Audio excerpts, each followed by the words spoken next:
Hey y'all, hibbity dibbity. Kyle back here again, and I have an interesting thing to share that I came down to me as I was walking, and it has to do with black holes, white holes, and your very existence. So, what came to me was that we are kind of like white holes rummaging about this world, right? Sort of quick explanation: white hole, black hole.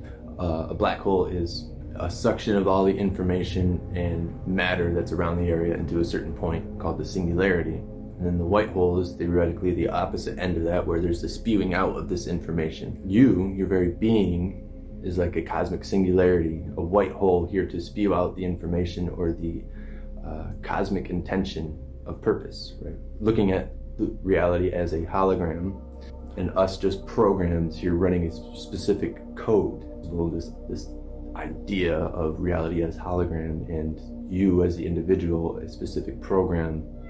As I was saying, when you were born, you are like this black hole absorbing your surroundings, basically becoming the manifestation of a specific point of the Earth's electromagnetic field, right? Here to act out the will of the Earth on Earth, right? The Earth has its own electromagnetic field and its own intentions. It's its own living thing, right? This is the idea of Gaia. That magnetic field being a projection of consciousness or a marker of consciousness. And so when a being is born on planet Earth, it is born within that field. And so you are like the condensed, like a black hole, bringing in that information down into a point to be expressed, right? You are the manifestation of that intention of Earth. Another way to look at it is like the anthill, hive mind. We are all connected to Earth, being that we are born from Earth. We are the manifested intention of Earth herself. So we are all like ants, here to serve the whim of the queen, which is planet Earth. Now this is where like intuition is. Intuition, the idea or the inclination to do certain things, to act certain things out, or to certain passions that you may have, or certain interests that you have, which are unique to you. The work that planet Earth intended you to do are aligned with your interests, passions, and desires.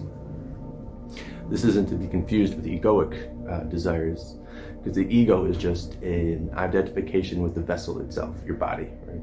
Your body and its experiences through childhood, schooling, and societal influences put upon your body.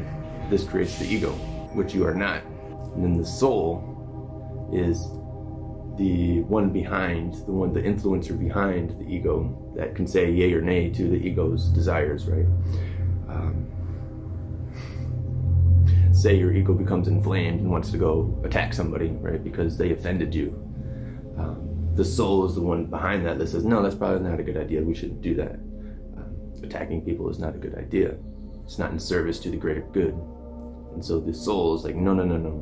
But then the ego is like, yes. And usually, a lot of the times, we're more attached to the ego, and so we follow with the ego's inclinations and intention to do that thing, like attack a person.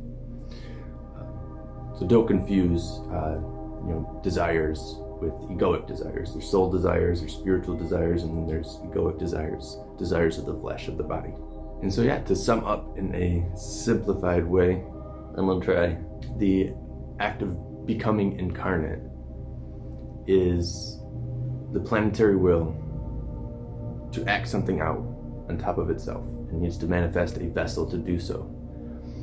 And so a human body, or even the animals, they all have their purpose as well. But speaking to you, the person, Earth manifests a vessel to enact a certain intention.